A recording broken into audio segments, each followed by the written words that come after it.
Nashville's Morning News on Super Talk 99.7 WTN. I've been well danned by not one, but two super texters. Nice. And my comment about the filibuster and should the Senate get rid of the filibuster so that they can pass the CR. And that's fine. Listen, I can be wrong or they can be wrong. Whatever. My opinion is no, Donald Trump, you don't get rid of the filibuster because that does set that precedent. Although, because I love arguing with myself, although the Democrats might just do it anyway when they have the majority in the Senate. Sherry says, and Sherry is a member of the Red Pilled Moms Club. Well, Dan, we should get rid of the filibuster now so that we can pass our clean CR. And then we need to come back to the table when we are in control of everything and have a good super majority control. And then we can put the filibuster in as law. So that way the Democrats cannot remove the filibuster. Well, you're making the assumptions that at some point we're going to have a really good super majority. And I just don't know if that's ever going to happen. I think the better argument against, the Democrats, I should say the Republicans, not doing the filibuster is the fact that the Democrats would probably do it anyway if they were in control right now in the Senate to get something passed. I think that they would, because at this point, the Democrats have lost their ever-loving minds. Everybody knows that. So they've lost all decorum. I mean, their main political argument is that Donald Trump is Adolf Hitler. I mean, when that's where you go, then ending the filibuster is, pretty tame, comparatively speaking. So I don't know. Maybe Sherry has a decent point. Maybe, she's a female. Sherry has a good point, which is, all right, you know what? And I think I've got a good point, too, which is the Democrats, even if the Republicans don't do it right now, when the Democrats have the opportunity, they probably would go ahead and cancel the filibuster to usurp the Republicans. I'm going to ask Scott Dejarlais about all of that and a whole lot more coming up at 7:35 on Nashville's Morning News on Super Talk 99.7 WTN. By the way, the Get Start time tonight is 5:55. That's when the sun will be setting. So if you're ready to get out and trick or treat tonight, that is the best time. Now, a couple of things. How many unions? I've got a quiz for you, Joan, if you're there. I am. How many unions have now come out and spanked the Democrats and told them to sign I know or there was pass another yesterday, right? that continuing resolution? So There were two more yesterday. Oh, two more. All right. I've got 1, 2, 3. I've got 6. Wow. You've got the American Federation of Government Employees. You've got the Teamsters. You've got Southwest Airlines Pilots Association. You've got the Allied Pilots Association, the National Air Traffic Controllers, and yes, the National Treasury Employees Union as well. Wow.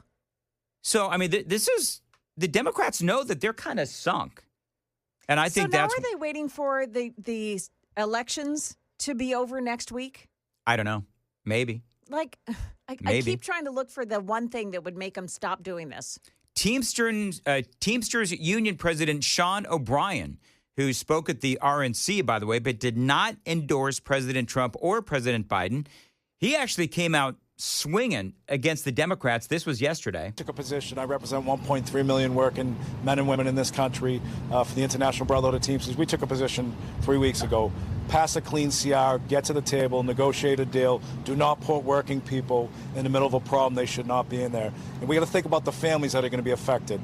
Think about when you have to tell your son or daughter they can't play sports because you're not getting paid. Think about when you can't pay your mortgage. Think about when you can't pay your tuition. Yep. Put the politics aside, get to the table, negotiate a deal, pass a clean CR right now, and then figure out the problems moving forward. And I want to thank the air traffic controllers. I want to thank the aviation administration for all their hard work and sacrifice they make. And look, security and safety of the airlines is paramount. Let's not compromise the safety and security. Pass a clean CR. Thank you. Yeah, that is Sean O'Brien, again, head of the Teamsters. 1.4 million Teamsters who follow his every move. And yeah, he was quite passionate. So this is yet another union. I've got a total of 6. There might be more than this, but I've got a total of 6 that are out there saying you need to, Democrats, pass that continuing resolution because it is having a major impact on Americans. And even if you're not a member of a union, heck, even if you're not a Democrat, if you're somebody who's not really politically affiliated at all Americans are impacted or affected by it. You know how many people have been delayed, have their flights delayed and so forth because of the air traffic controller situation? That is an issue as well. So the more that this goes on, the more that this drags on, this becomes not a political issue per se, but this is an issue that is impacting many, many Americans. You don't have to lose your SNAP benefits to care about this because your life could be impacted again if, you want to fly and your flights are delayed. Lord help us if there's some sort of an accident because the air traffic controllers are having to call in sick and so forth. There was the CEO of United Airlines actually blistered the Democrats. This is what he had to say. And again, he makes a lot of sense. Really thanking the professionals, the air traffic controllers, the folks at the TSA, also the FAA, the people in management. They're working hard. They are keeping the skies safe. They've minimized delays. Fewer than 2% of flights have been delayed so far because of air traffic control shortages. So they've done a great job. But it's putting stress on people. It's not fair to those people. It's also putting stress on the economy. The first couple of weeks this had no impact on the economy, but as every day goes by, the impacts start to grow. And airlines are a pretty good real-time indicator of the economy, and we start to see, still minor, but steep booking impact, and you see that happening in the economy. We put the whole economy at risk. And so it's been 30 days, and while I don't have a position on which partisan side and how things should be settled with healthcare, it has been 30 days. I also think it is time to pass a clean CR, use that as the opportunity to get into a room behind closed doors and negotiate hard on the real and substantive issues that the American people want our politicians on both sides of the aisle to solve. But let's get a clean CR and get that negotiation done. That is Scott Kirby, United Airlines CEO. So it seems like the Republicans getting really good, obviously, these days with J.D. Vance and President Trump, of course, and Caroline Leavitt. Republicans getting really good at messaging. And I think that that is also one of the things that Donald Trump has done and done so well. And passing that baton over to J.D. Vance is that they're doing incredibly well at messaging. Yesterday's press conference, where they have the head of the Teamsters Union, they've got the head of the United Airlines, the CEO there, Scott Kirby, really turning the screws, putting the screws to the Democrats. And you heard Scott Kirby say, and you've heard me say this 1,000 times, all they have to do is pass the CR, and this is a spending bill that they've passed time and time again before. All they have to do is pass it to get the negotiations going again. There was a headline that scared the living crap out of me that I saw this morning that is associated with exactly what we're talking about. U.S. is on the verge of a slew of plane crashes as shutdown closes major airports and stretches safety to the breaking point. That is, of course, the Daily Mail. We had ground stops in New Jersey, Boston, L.A., a couple of airports in the Dallas-Fort Worth area. Almost 4,500 flights were delayed just yesterday. This is from the article.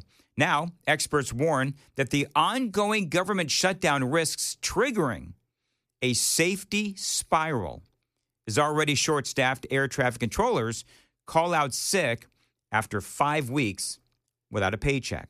The shutdown increases both fatigue and stress. Therefore, the likelihood of human error increases, says Randy Klatt of the Foundation for Aviation Safety, telling the Daily Mail. Near misses become more likely, as do disasters.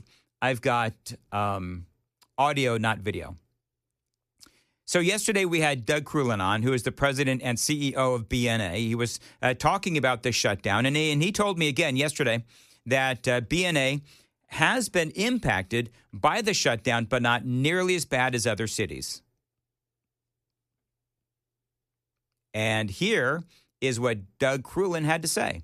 We had one challenge, I think it was October 17th for a little bit, but normally we do 50 airplanes an hour coming in and out of here, about 20 hours a day. And when we had a challenge with the FAA filling out their staff in the afternoon, they had to reduce from 50 an hour to 20 an hour. So that delays the flights arriving and departing in and out of here, and it causes the airport authority a congestion issue at that time. We had one challenge, I think it was October 17th for a little bit, but normally we do 50 airplanes an hour. Yep, and he said that, no major delays as of yet with BNA, but you never know what's going to happen. This article, by the way, points out that a number of things are happening because you do have some people criticizing the air traffic controllers for putting public safety at risk by calling in sick. That's what some people are saying. It's also, but I'm having computer issues in here. Sorry, folks. But you got to remember this for the air traffic controllers, because people are saying that, they're putting the public at risk by calling in sick. They got a partial paycheck back on October 14th, only a partial paycheck. They missed their full paycheck 3 days ago. Now, when they call in sick, they may actually be simply working a side job, right? Like DoorDash or driving Lyft or Uber to pay the bills. So that might be what the problem is with the air traffic controllers calling in sick. And, for those folks, they're having a rough time. A lot of people are having a rough time. So realize, and again, I know that Republicans are maybe perhaps belaboring the point, but the Democrats are using your safety, as they have said many times, as leverage against the Republicans. And because they're doing that, Lord help us if there ultimately ends up being some sort of an air disaster because the Democrats would not reopen the government. Isn't that scary? And all the Democrats can say for themselves is, well, yeah, but we don't want to lose that leverage. It is unbelievable. I'm going to give Joan. I'm going to give Sam revoke his music picking privileges. Sam, was this 1940? Yeah, I don't know what this is, but you know what? I gave him way too much freedom today, and when you abuse your freedom, we've got Sam, probably more about then they end up getting taken away. 8 minutes. I'm just going to tell you that. Hey, by the way, very quickly, apparently we're having some problems with the YouTube chat. Oh, really? Yeah, at least we did earlier. People are hitting me up on the Super text line and telling me the Super Talk YouTube chat was out. So, and that is a very big deal for the people that watch YouTube chat because they have so much fun in the chat. And apparently the chat line, although it looks like it's working now, I just came in and said hello. And, so if you want to watch us on YouTube and chat in the YouTube chat while you watch, feel free. And you can also watch us not only on YouTube. Make sure you hit like, make sure you hit subscribe, make sure that you participate in the chat, and you too can, talk about, how silly I'm dressed or how brilliant Joan is, and, all of those kinds of things about how Sam has a much better voice than the host. All of those things that people say in the YouTube chat. So like and subscribe if you would. You can also, if it's later on in the day and you missed something, I personally believe that my 5 o'clock hour is the best hour of the four. You can go back and listen to the 5 o'clock. We had a good time in the 5 o'clock hour today. We did. Matter of fact. So if you missed the 5, go back and watch it another time later on in the day because we actually have a lot of fun in the 5 o'clock hour. And certainly today is no exception. Okay. Congressman Scott Dejarlais is joining us on the, Newsmaker Hotline, I guess. We're trying to something new today, Congressman. We've actually, for people watching the stream, we've actually got you on Zoom as well. So appreciate you joining us in this little experiment on WTN. How are you? I'm doing good. Had to do my hair, makeup. So, yeah. The whole thing, had to do your hair, did you? Yeah. You use a skull shaver with that noggin of yours like I do? I do. I have both, yeah. There you go. All right, so real quick, there's a lot going on. One of the things, and we've kind of been debating this here Well, on. first of all, Dan, how do I get a Dan Mandis toilet? I was listening to your ads, and I thought that'd be really fun to have a Dan Mandis toilet. You know what? It is so classic that Zentex, so appropriate that Zentex is giving away a toilet with a purchase because, when you think of Dan Mandis in Nashville's Morning News. I need to go take a Dan. Yes, that's what you need to do. Did you just hear what Scott Dejarlais said to me? I don't know if I like this whole Zoom thing. Oh, okay. Well, very funny, I can't very see funny. You, so it's not fair. Go take a Dan. That's classic. All right, real quickly. So, couple of things. Trump is talking about getting rid of the filibuster. Now, we've been talking about this morning on WTN. I don't know. What do you think? There's positives and negatives. Trump wants the CR passed and the government reopened, and he's saying, Republicans, get rid of the filibuster. Let's go. What do you think? I think it's a bad idea. I think we end up with Puerto Rico as a state with 2 senators, D.C. as a state with 2 senators. I think we end up with 5 more Supreme Court judges. I think the Democrats just need to do the right thing, the same thing they did 13 times under Biden, and vote for a clean CR, and all this goes away. Are you hearing anything, Congressman Scott Dejarlais, are you hearing anything of backdoor negotiations, shadow negotiations? I'm hearing some wobbly knees with several Democrats, and they know that this is a farce. Okay, the whole Medicare ruse or Medicaid ruse that we're letting people die. That this tax subsidy that Biden started during COVID is expiring, and people are literally dying. I'm hearing that from several members of the Democrats. That was their baby. They put that in the Inflation Reduction Act. It had an expiration date of this year. They knew that. They were in control up until 10 months ago. They could have made that permanent, but they wanted that 400 and some billion to use on their own priorities. They're just taking advantage to use it to attack us, hoping that it sticks to us. And then now that food stamps or SNAP is expiring, they're trying to blame us for starving women and children. And basically, they've admitted they're negotiating because it's their only leverage to try to claw back things that they didn't like in the big, beautiful bill. And as Obama so eloquently put it, elections have consequences.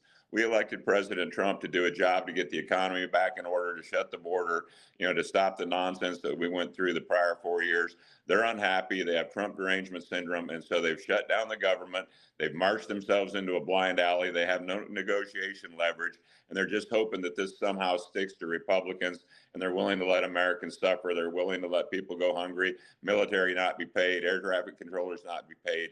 And I think that they're realizing that this isn't going to work. We did this in 2018 trying to repeal Obamacare. For 18 days, we sat there in our blind alley, and there's no way Obama was going to undo his signature legislation, and we had to come out with our tail between our legs. They need to come out with their tail between their legs, reopen the government, stop this nonsense. But yeah, I do think I have heard several different Democrats, the guy from Vermont, he was in the House, can't think of his name, but several others are getting pressure, and that pressure is going to ramp up tomorrow, the next day. I think by early next week, we get our Democrats we need to pass the CR. Well, you, Congressman Scott Dejarlais joining us, you hit the nail on the head. Their new phrase is weaponizing hunger. I mean, come on. Yeah, it's absolutely ridiculous. And who's weaponizing it? They are. Yep. They're wanting to get $1.5 trillion of their priorities put back to a continuing resolution, which, I mean, that's like a budget. And a continuing resolution, for the listeners that don't talk DC swamp, is just continuing the spending at the previous level. And that's what you do until you decide how you're going to spend the money. It's our job to do that. And we're supposed to be doing that all month, and we're supposed to be working with the appropriators. They're still working on it. But a clean CR just means we spend at the levels that were frankly set under Biden, which were too high. We clawed a bunch of things back in the big, beautiful bill. They're upset about that, and so they're trying to negotiate on this short-term CR, which only goes through November 20th, by the way. So we've already, I think we did it September 19th.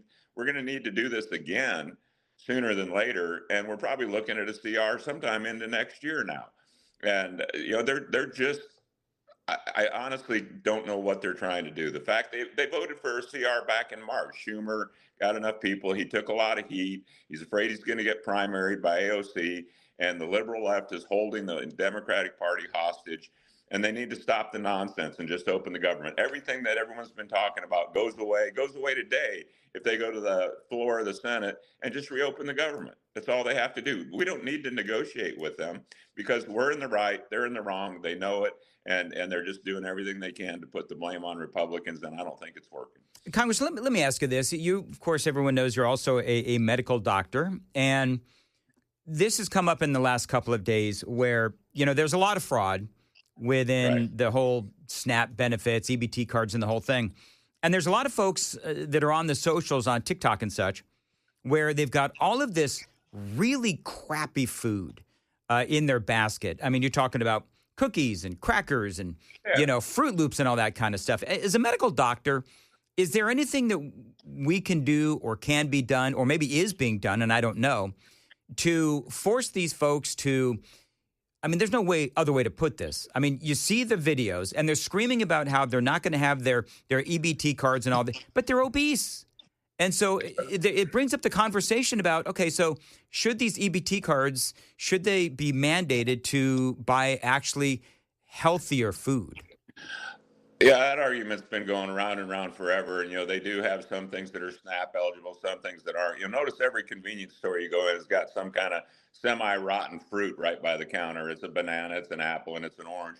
And, that's the trick. You put an orange on the table, but it actually turns into a pack of cigarettes. It's a game that's played at almost any convenience store. And you get 100 people in a room and ask them if they've got an example of witnessing SNAP fraud, and about every hand goes up because we've all seen it. You may be behind the person in the grocery line at the checkout counter, and you see all the things going on. So there's no question there's fraud, and they've lied for years that, the rate of fraud is 3%. Well, we dug deeper this year, and then it was 7%, then it's 25%. And then, as you saw, I just wrote a letter to Secretary Rollins, the USDA, and Secretary Noem, DHS, trying to get some answers on how many of the 42 million, and it's actually more than 42 million, people who are on SNAP are actually Americans, how many are legal immigrants, how many are illegal immigrants, and no one will give you the answers. Anyone can go to ChatGPT and they can Google, can illegal immigrants get SNAP? The first thing that comes up is no, but then keep reading. And as you read, you get into the things that I'm questioning in the letter. You get into the exceptions, and there's 11. And the top 2 is if you're 18 or under, you automatically qualify. If you're an asylum seeker or you get asylum, you automatically qualify. And not to keep going, but like the 50,000 refugees he brought in from Haiti, he being Biden, automatically qualify. So out of the 20 million people that crossed the southern border during the last 4 years of Biden administration, how many were children? I'm asking that question because they all qualify for SNAP. So Americans who need SNAP or food stamps are going hungry while we're supplying people who are not even American citizens. And I'm going to do a similar letter on Medicaid and emergency care, because if you Google, can they get Medicaid or can they get health care? They say no, but keep reading because anyone that goes to the ER can't be turned away. So guess where they go? And there's fraud and abuse, and there's a lot of questions I've been trying to get answered for years now. I asked Vilsack, I've asked Secretary Rollins, I want numbers. I want to know how many people of the 42 million, because we're trying to write a 5-year farm bill, which only about 15% is farming, 85% is the SNAP program.